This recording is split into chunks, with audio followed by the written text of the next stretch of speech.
طالبانو څنګه پاکستان خراب کړ؟ تازه کاکړ څه ویلي دي؟ پوره جزئیات هم دلته راسره وګورئ. په افغانستان کې د طالبانو په واکمنېدو سره پاکستان کې حالات لا ترنګله شوی دی.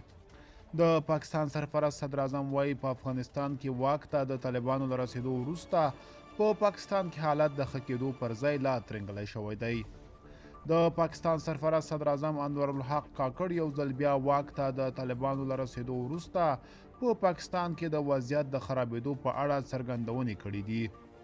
هغه له جون نیوز خصوصي تلویزیون سره مرکه کې چې تېره شپه خپره شوې ویلي ډېر فکر کاوه چې په افغانستان کې د طالبانو په واکمنېدو سره به په پاکستان کې حالت ښه شي، خو د ده په ټکو وضعیت د ښه کېدو پر ځای لا ترنګلی شوی دی.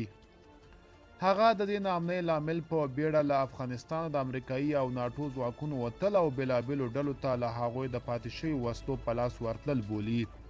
هغه وسلې چې د پاکستان سرپرست صدر اعظم یې د خپل هیواد په ګډون د سیمې هیوادونو ته لوی خطر بولي.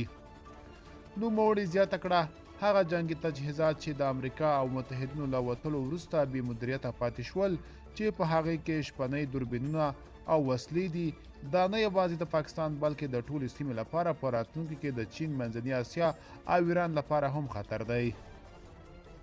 زموږ پر ضد خو یې کارول پیل شوي، خو نور باید انتظار وباسي چې کله به پر هغوی دا وضعیت راشي.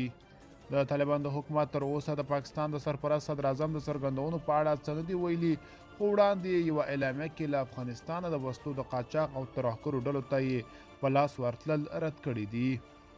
د پاکستان سرپرست صدر اعظم په خپله مرکه کې د پاکستان سوله، ثبات او آرامي په افغانستان پورې تړلي او هیله ښیي چې دواړه هیوادونه په دې برخه کې د پرتو خنډونو د لرې کېدو په لارو چارو خبرې وکړي.